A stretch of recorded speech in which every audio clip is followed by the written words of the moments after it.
Hey everyone, welcome back to my channel on point. এটা আমার চ্যানেলের ফার্স্ট কোনো ব্লগ ভিডিও।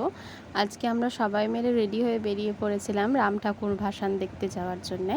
আমাদের এখানে রাম ঠাকুর ভাসানের দিনটা খুব সুন্দর প্রসেশন করে সব ঠাকুর বের করা হয়, তো সেইটাই দেখার জন্যে আমি, দাদা, বৌদি, ভাইপো সবাই মিলে বেরিয়ে পড়েছিলাম।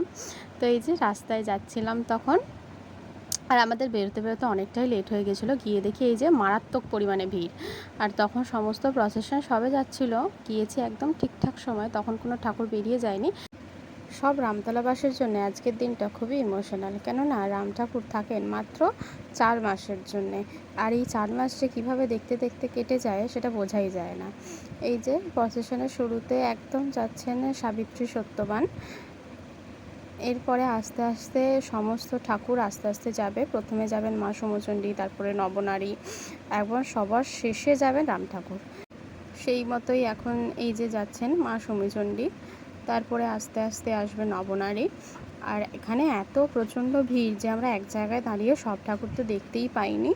আর সন্ধে হয়ে আসছিল, অন্ধকার হয়ে যাচ্ছিল বলে ভাইপো ওখানে একদমই থাকতে চাইছিল না, কান্নাকাটি করছিল। যেহেতু ঠাকুর যাবে সেই জন্য ইলেকট্রিসিটি সমস্ত কিছু কাট করে দেওয়া হয়েছিল।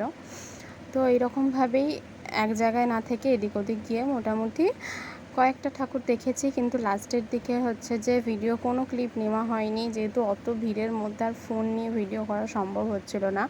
আর আমি তো একদমই কোনো প্রফেশনাল ব্লগার নই, বাট যেহেতু একটা ইউটিউবে নতুন ক্রাফটিং চ্যানেল খুলেছি, তো ভাবলাম যে সেই চ্যানেলের মধ্যেই ভিডিওটা কেননা তোমাদের সাথে শেয়ার করে নিই, যার জন্য এই ভিডিওটা বানানো। তো কথা বলতে বলতে তোমরা দেখতেই পেলে কিভাবে আস্তে আস্তে সমস্ত প্রসেশনটা যাচ্ছিলো। আমাদের তো আজকের সন্ধ্যাটা এইভাবেই কাটলো। তো যাই হোক, এই রকম আরও ভিডিও দেখতে হলে তোমরা আমার চ্যানেলটাকে সাবস্ক্রাইব করে দিও। আর খুব তাড়াতাড়ি হচ্ছে যে আমার নতুন ক্রাফটিং ভিডিও আসতে চলেছে, সেই জন্য পাশের বেল আইকনটিও প্রেস করে রেখো। টাটা।